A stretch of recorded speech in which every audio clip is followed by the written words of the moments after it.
Samsung's new S26 Ultra lineup is only 2 or 3 months away from launch, but rumors have already begun circulating online.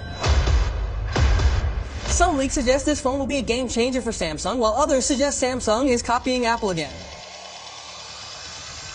But the most interesting thing is that a single AI-generated image has taken the internet by storm. I've been following all the Samsung leaks for the past 3 or 4 months, and what I found so far is almost confirmed. The S26 Ultra will not only feature some long-pending upgrades, but also some highly controversial features. And Samsung also did something that suggests this is the future of smartphones. So today's mission is to debunk all the rumors circulating online and share with you the confirmed Samsung S26 Ultra.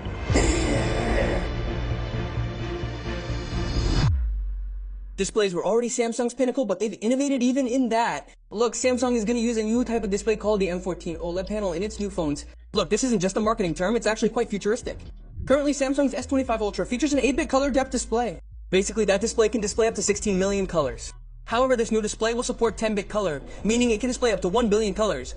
The difference between 8-bit and 10-bit is quite significant. You won't notice this difference while chatting normally, but when you're watching a movie or HDR content on Netflix, the colors will appear stunning. You can see the difference between 8-bit and 10-bit in this gradient chart. Obviously, 10-bit offers a greater depth of color.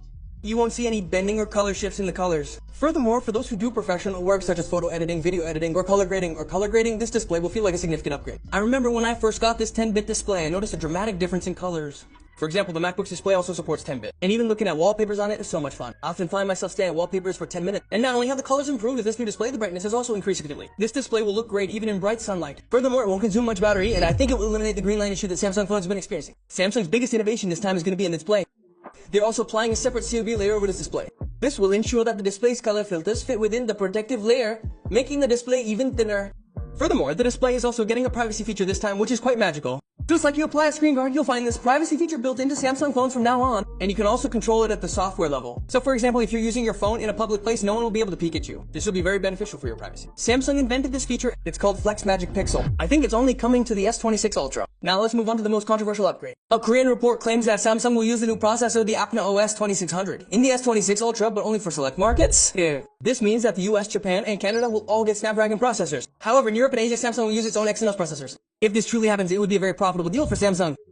Samsung's latest Snapdragon 85 processor costs Samsung $250. However, if Samsung uses its own Exynos processor, it would only cost them $10, meaning they could save $1 on each phone. So do the math yourself. If Samsung sells just 10 million phones and saves $1 on each, Samsung could save $1 billion. This is a huge profit for the company. Imagine if Samsung only uses Exynos in half of its phones, it could still generate an additional $500 million in profit. But this could significantly erode customer trust. You'll notice a pattern every year. Samsung's Exynos processor leaks in advance, with performance and benchmark numbers so high that Samsung outperforms both Snapdragon and Apple. However, when the phone is actually launched and people use it, the Exynos processor feels a bit laggy. This time, Samsung is claiming that the GPU performance of its new chip is 6 times faster than Apple's A9 Pro chip. They also claim that the graphics are 75% faster than the A19 Pro, and its GPU is 29% better than the Snapdragon 85. Look, these numbers sound quite impressive. It's too good to be true. And history tells us that all Exynos processors seem unbeatable on paper, but in reality, plus leaks this time. Samsung is also claiming that it's going to use a 2nm processor, which is smaller than both Snapdragon and Apple, meaning it could be faster and more battery efficient. But honestly, I won't believe it until I see it in real life. Until I use it, it's too good to be true for me. And this isn't just a specs game anyway. Samsung needs to understand that people are paying customers spend 1.15 lakh on a phone. So they should get the best performance. I mean, we don't care where they're cutting costs. Anyway, let's talk about the leak, which is a huge scam. I wonder why people aren't talking about it. A few days ago, an image of the Samsung S26 Ultra went viral on Reddit in this orange color. And immediately people started saying Samsung copied Apple. They even picked up the same cosmic orange color. This news was covered by many prominent YouTubers and numerous news media outlets. But no one noticed that this image was AI generated. Literally only half the logo is cropped out, and this is the entire Gemini logo. I can make phones in any color and then say Samsung is coming out with this. Seeing this, I was deeply saddened that even a fake AI-generated image could tarnish Samsung's reputation. Half the people in the comments were arguing, look, Samsung has copied Apple again. Look, this is wrong, he said. This should teach you that next time you see a leak, don't blindly trust it. Do some research and look around. These days, AI images are created of anything. I'd show you a video of a phone holding a phone of cosmic origin, but it's created by AI. Now look at the entire S26 lineup, there are plenty of rumors about it. Initially, rumors suggested the S26 Edge would replace the S26P. Then some even suggested the base model of the S26 would be renamed the S26 Pro. But all these leaks were fake. In reality, there will be 3 phones coming this time, the S26, S26P, and S26 Ultra. The S26 Edge isn't coming because it was a bit of a flop for Samsung. Its sales weren't as impressive as Samsung had expected, and so Samsung dropped that plan.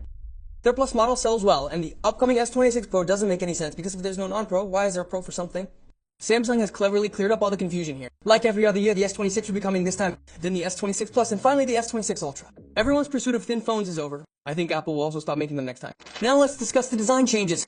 The S26 Ultra's edges are going to be a little more rounded. The Plus frame may also be a little more curved, as the phone is currently a bit uncomfortable to hold. The phone may also be a little thinner. The S25 Ultra's thickness is 8.2mm, but the S26 Ultra's thickness will be only 7.9mm. The Plus display size may also increase minimally to 6.89 inches. But the catch here is that as the phone gets thinner, its camera bump gets larger.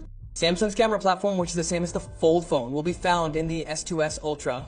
This is the biggest change in its design. Furthermore, its camera isn't going to receive any major upgrades this time around. Its main camera is already good and will remain the same. I think 200 megapixels. The ultra-wide and 5x camera will remain the same. Its 3x telephoto camera is currently the weakest camera, and I think it could be upgraded. It would be interesting if it went from 10 megapixels to 50 MP. It's possible that Samsung will put a lot of work into software this time. In particular, the processing that happens after clicking photos and videos I think could be much improved. But honestly, Samsung's new design, the very rounded HTC, is going to make many people unhappy. The signature design of Ultra phones was its boxy design, for example. The S24 Ultra looked very sharp. They smoothed it out a bit in the S25 and are going to make it even smoother in the S26, which I'm not as happy about. Along with the new phones, Samsung is also launching its new UI 8.5, which has significant upgrades, which has, like the iPhone and Pixel, they've also added call screening. Whenever your phone is on D&D, it will automatically screen your calls. Plus, you can choose which types of calls you want to screen. A lot of people are using the One 8.5 beta, and it looks really cool. It's a slightly improved version of the S26. So these are all the leaks that are coming out about the S26 Ultra. Another leak I forgot to mention is that the S Pen will remain. I had a suspicion that Samsung might remove it this time due to battery issues, but it's still here. So I think Samsung is playing it safe with its new phones. They haven't made any major changes. They've just upgraded the things that already worked.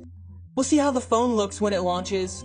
I think it will launch mid-flight. Samsung launches it this time every time. But this time there's also a rumor that Samsung is delaying its launch. Some are even saying it's delaying it until March or April, but I don't think it's possible for that long. It could even be a week later, but it won't be that long. Anyway, I have a question for you. After knowing all these specs, do you think the S26 Ultra will be a good phone, or do you still consider the S25 Ultra to be a godsend? Especially since this new phone will likely decrease prices on older phones. Now for some, the S25 Ultra could also be a good deal. If you enjoyed this video, please like it and make sure to hype it up. I'll see you in the next video. Until then, thanks for watching and goodbye.